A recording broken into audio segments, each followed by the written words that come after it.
बिस्मिल्लाहिर्रहमानिर्रहीम। हमें दरे अहले बैत पे जाना है, जो बाबे मदीनतुल इल्म है, जो बाबे हिकमत है। अभी तक हम वहीं के वहीं खड़े हैं। गोया मोमिन एक ट्रेडमिल पे खड़ा है, रोज दौड़ तो रहा है लेकिन वहीं का वहीं खड़ा है, सफर तय नहीं करना। सिरात मुस्तकीम जो सीधा रास्ता है, इसकी कोई मसाफत होगी। 50 साल मेरी जिंदगी गुजर गई, मैं सिरात मुस्तकीम के किस दहाने पर खड़ा हूं। जब ये कहते हैं कि ईमान के 10 दर्जे हैं, 10 मरातिब हैं, मोमिन ये तो सोचे मैं ईमान के किस मर्तबे पे पहुंचा हूं, दूसरे पर हूं, तीसरे पर हूं, और ये कब पता चलेगा? जब इसकी गैबी आंखें खुलेंगी। कम से कम जिंदगी में एक मर्तबा इमाम की ज़ियारत नसीब होनी चाहिए। इसके लिए बेहतरीन अमल है जो आजमाया हुआ बुजुर्गों का अमल। पर रोजाना अगर कोई मोमिन मुसब्बहात पढ़ता है, यानी ऐसी सूरतें जो सब्बिह या युसब्बिह से शुरू होती हैं। अमल थोड़ा मुश्किल है, लेकिन अगर कोई बुजुर्ग करे इस उम्र में तो करना चाहिए, जो उम्र बढ़ गई और मौत के बहुत करीब है। पर अगर डेली ये मुसब्बिहात पढ़ेगा तो इसकी जिंदगी के गुजरते हुए लम्हात में परवरदिगार आलम 14 मासूम इनमें से किसी न किसी मासूम की ज़ियारत जरूर करवाएगा। और अगर किसी को अपनी बरज़ख देखनी है तो अभी शाबान का महीना आने वाला है। 15 शाबान की रात से लेकर 25 रमज़ान तक अगर कोई रोज़ाना 1000 मरतबा सूरह इन्ना अंज़लना पढ़े, परवरदिगार आलम उसे अपनी बरज़ख दिखा देगा। पंजाब के एक वकील साहब थे, उन्होंने फ़ोन किया और कहा मौलाना मुझसे बड़ी ख़ता हुई है, तो मुझे कैसे पता चले कि अल्लाह ने मुझे माफ़ किया कि नहीं किया?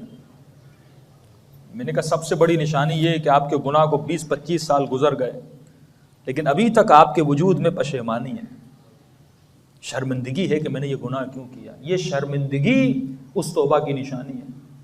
अगर नाराकी फरमाते ना, कितना बेवकूफ़ इंसान है। 1 लाख का नुकसान होता है, इसको रात को नींद नहीं आती, लेकिन इसी जिसको फना है उसके फना होने पे पूरी रात सोता नहीं है कि मुझे 1 लाख का नुकसान हो गया, मुझे बिजनेस में नुकसान हो गया।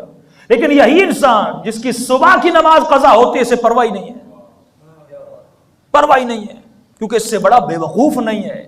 जिस शय से तुम्हें बका मिलेगी उसके खोने से इसके ऊपर असर नहीं पड़ता, लेकिन जिस चीज को इसके वजूद से जुदा ही होना है, उसके जुदा होने पे ये घबरा जाता है, क्योंकि अभी तक इसने सीरत अली को सुना है, सीरत अली पर चला नहीं है। जब तक हम चलते नहीं तब तक नहीं आता। तो मैंने कहा पहली निशानी तो आपके वजूद में पशेमानी है, शर्मिंदगी है कि आपने गुनाह किया। मैंने कहा कोई निशानी? कहा मौलाना मैंने ख्वाब के आलम में भी देखा है, और कहा मुझे मौत से इतनी मोहब्बत है, आप भी दुआ करें कि मुझे जल्दी मौत आ जाए। मैंने कहा अहले बैत फरमाते नहीं ऐसी दुआ न किया करो, दुआ किया करो ऐ खुदा मुझे आक़िबत बखैरी नसीब फरमा, जब भी मैं मरूं तो मेरी आक़िबत बखैर हो जाए। तो मैंने कहा कोई निशानी? कहा मौलाना एक निशानी थी, मैं खुद कहते मैंने ख्वाब में देखा कि लोग मुझे कब्र में दफन करके चले जाते हैं, तो मैंने अपनी कब्र से अपनी रूह को परवाज करते हुए देखा, और देखता हूं मैं परवाज करके वादी सलाम तक पहुंच गया हूं। बर्फ की रफ्तार होगी, रूह की रफ्तार बड़ी तेज है। तो कहता मैंने चेहरा तो नहीं देखा, लेकिन मैंने 2 नूरानी हाथ देखे, और ये समझ आ रहा था ये हाथ मेरे आका इमाम हुसैन इब्न अली के हाथ हैं, और मौला वादी सलाम में मेरा इस्तकबाल कर रहे हैं। मैंने कहा इससे बड़ी तौबा क्या हो सकती है?